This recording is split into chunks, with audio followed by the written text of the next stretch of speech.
Hello and welcome to my channel. I'm Snippy Joker, and on today's episode, we hit the end game. Now, what does that mean?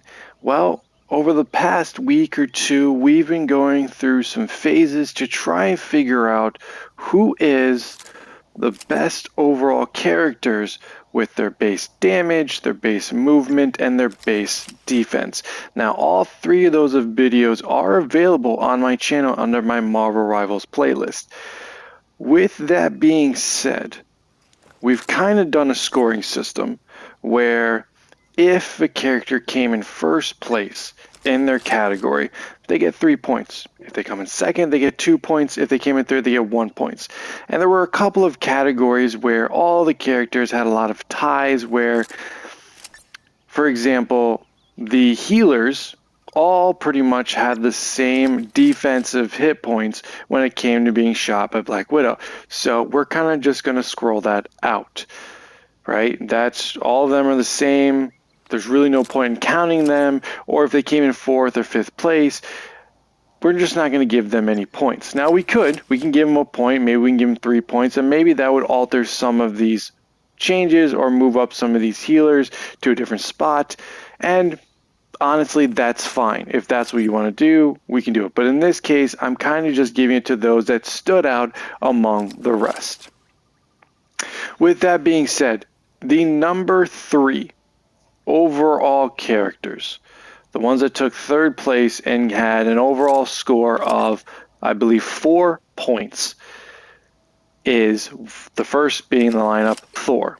Thor got his points from being good in speed, being one of the faster tanks among all the tanks, doing it in about 9 seconds instead of 10.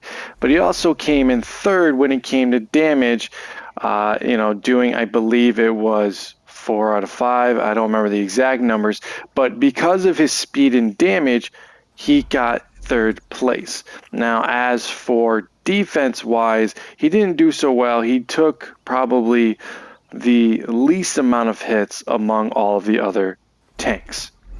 The next character in this lineup is Strange.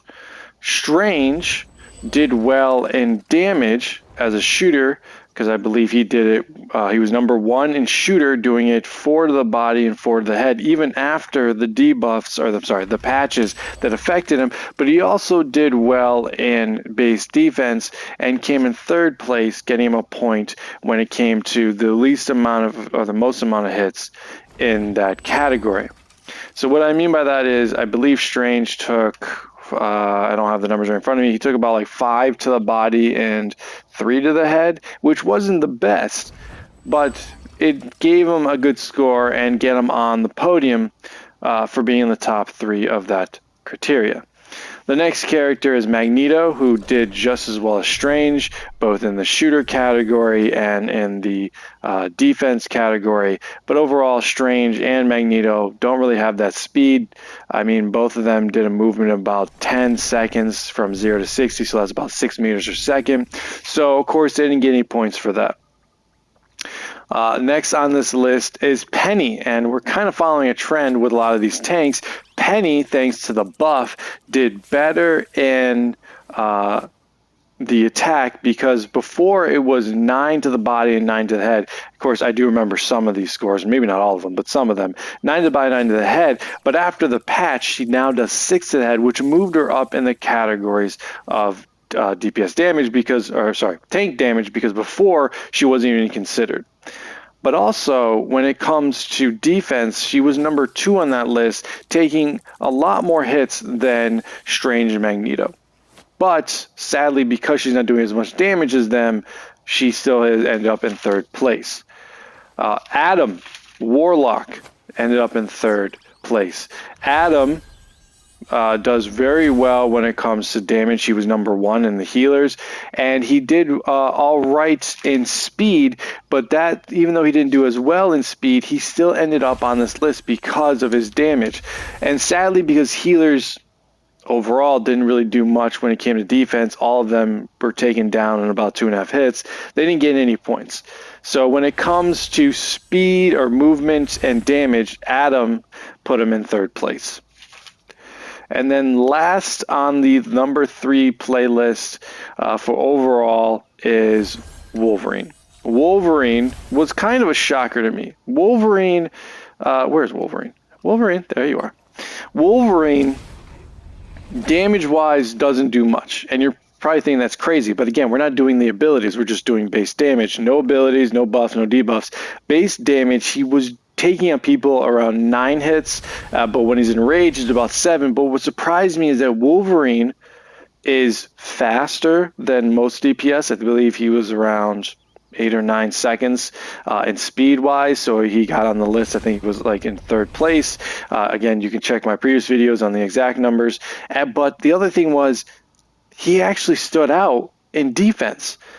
You know, most DPS characters were like the healers with about 2.5 hits, but Wolverine, surprisingly, he took 5 to the body and 3 to the head because he has this passive ability that before he's taken out, he gets an armor or extra amount of hit points that, if not touched, turn back into regular hit points, kind of like an armor boost.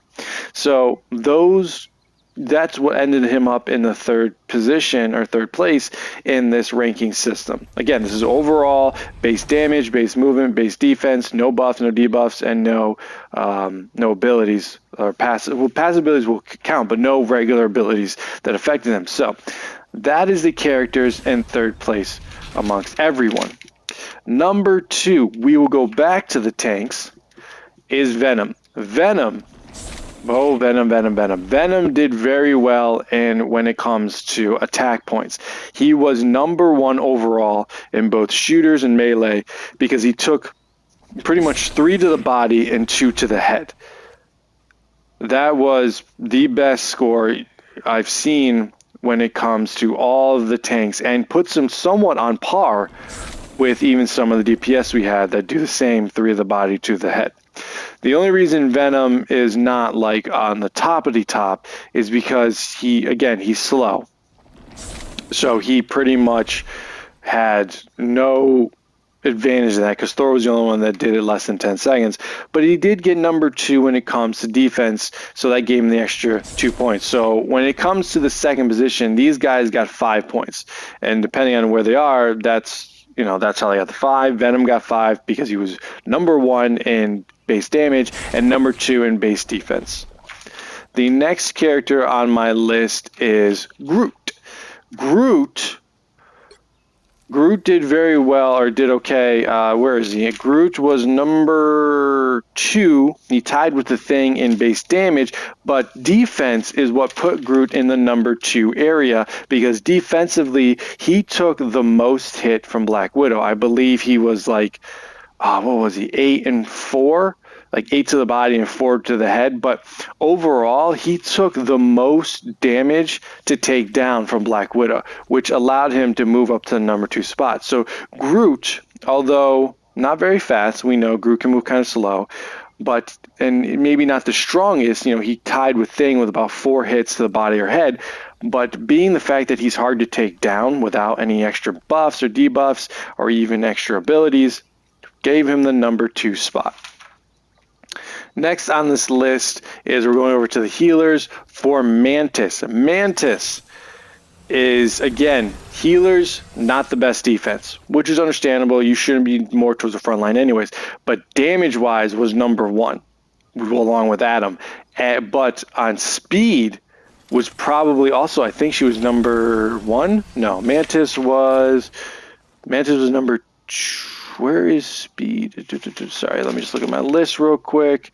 Mantis was number 2 when it comes to speed. Yeah, Mantis was number 2 when it comes to speed, and that's thanks to her active passive ability. Again, it's not something you activate. It's a passive ability that when she's not taking damage and or healing herself, she gets a speed boost. So because of that, Mantis got into the number 2 area. Next on this list is my least favorite character in this whole damn game, or one of my least, Jeff. Now, Jeff does good damage, which is why a lot of people may choose him when it comes to just going behind enemy lines and doing that damage, because he does 4 to the body or 4 to the head, doesn't matter where. But also, when Jeff is underwater or under the ground, he's moving extremely fast, and he's number 1 in speed along with another healer. So because he was number 2 in damage, or I think he was number 2 in damage, again, check my video, number 2 in damage and number 1 in speed, put him acquired a spot in the number 2 rank overall. But again, because healers don't have the best defense, doesn't really put them at number 1. Next on the list is Torch, the Human Torch in DPS. Torch, which I'm seeing a lot of people pretty much ban him because he's somewhat broken.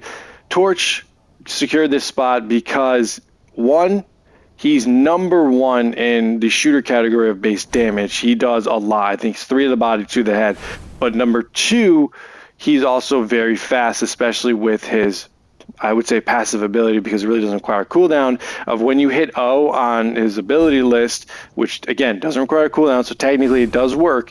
He moves from 0 to 60 meters in about 7 seconds. That's one of the quickest movement speeds, along with some other characters, very few, that can move him across the field faster than most. So because he does very good in damage and does very good at speed, but still is not very good in defense, gave him the number 2 spot. And the final character that reached number 2 status overall is Mr. Fantastic. Mr. Fantastic got this spot because, one, he does pretty good damage. For melee characters, he tied Magic with 4 hits to the body and 4 hits to the head thanks to a patch.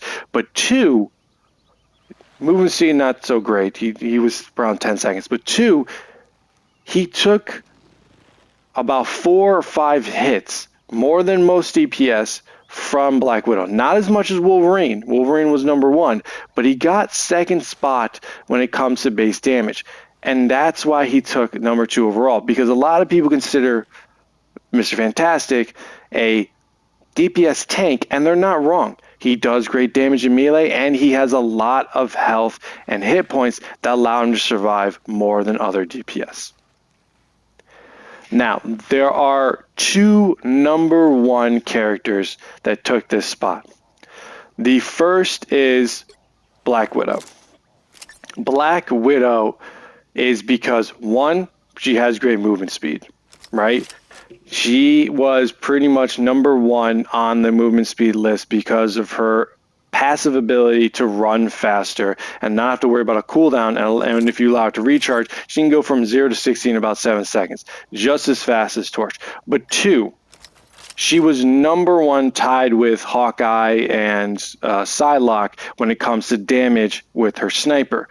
But the only other reason Black Widow is considered number 1 on this list overall is because of her ability to do melee damage. She was number 3 in melee damage, giving her that extra point that put her over the edge. She can do basically 6 hits to the body and to the head. She does 3 hits to the body and 2 hits to the head with her sniper, which again, along with her movement speed, again, she doesn't have the greatest defense, along with her movement speed, gave her 6 points. 1 more than the number 2 players, which is why she's number 1. The only other character on this list that did just as well is Luna Snow. Luna Snow is not only one of the fastest people to move across the map thanks to her passability, but one of the strongest. She gets 6 points because she was number 1 in healer-based damage and number 1 in movement speed over Jeff. Luna Snow, along with Black Widow, is considered probably one of the more powerful characters, again, in base damage. So that is the tier list. Now, when it comes to the question of who is the best character to choose on this list, honestly, that's up to you. I'm just giving you the facts of what I found, because this is something that interests me, like who would be the best characters to choose. And if you just take out their abilities and their ults and you just break it down to their base damage, base speed, and base defense, if you choose Luna Snow and you have good teammates and communication, you're going to do better than most. If you get good with Black Widow and use her sniper or melee and use her speed to your advantage, you're going to do better. But that doesn't mean someone that was in number 3 slot can't do better than the number 2 or number 1. It comes down to you and who you would like to play. It comes down to you and the practice you put in, but it also comes down to teamwork and communication and your awareness. One of the most difficult things in this game, what I've learned, is your ability to be aware of not only yourself, but your teammates, and just stick to your role and be able to change when need be. So with these characters, do you agree with this list? Do you agree that what I've mentioned is maybe not like S tier? I'm not doing S tier, A tier, or B tier. I'm just doing overall. Is this list up to par with what you've seen top players use? Do you feel that with one of these characters you can do better if you learn them, break them down, and pretty much not only learn from me, but from other YouTubers on how to be better with those characters? So like I'm saying, yes, I'm giving you the stats. Yes, I broke this down. Yes, I know this is a long video. But at the end of the day, it's up to you. It's up to me. And it's based on who you would like to play as and who you feel comfortable with. I want to thank you for following me on this journey. I don't know where I'm going to go next with this, but if you have any ideas, put it in the comments. If you like what you're seeing or want to see more, sub for more content. Please like the video. And of course, if you're looking for more single player content, check out Snippy Joker 2.0. If you're looking for more shorts, Snippy Joker Shorts. If you want to follow me on social media, I'm on Twitter, TikTok, and Instagram. Again, I thank you for watching. I thank you all for love and support. And next time on Snippy Joker.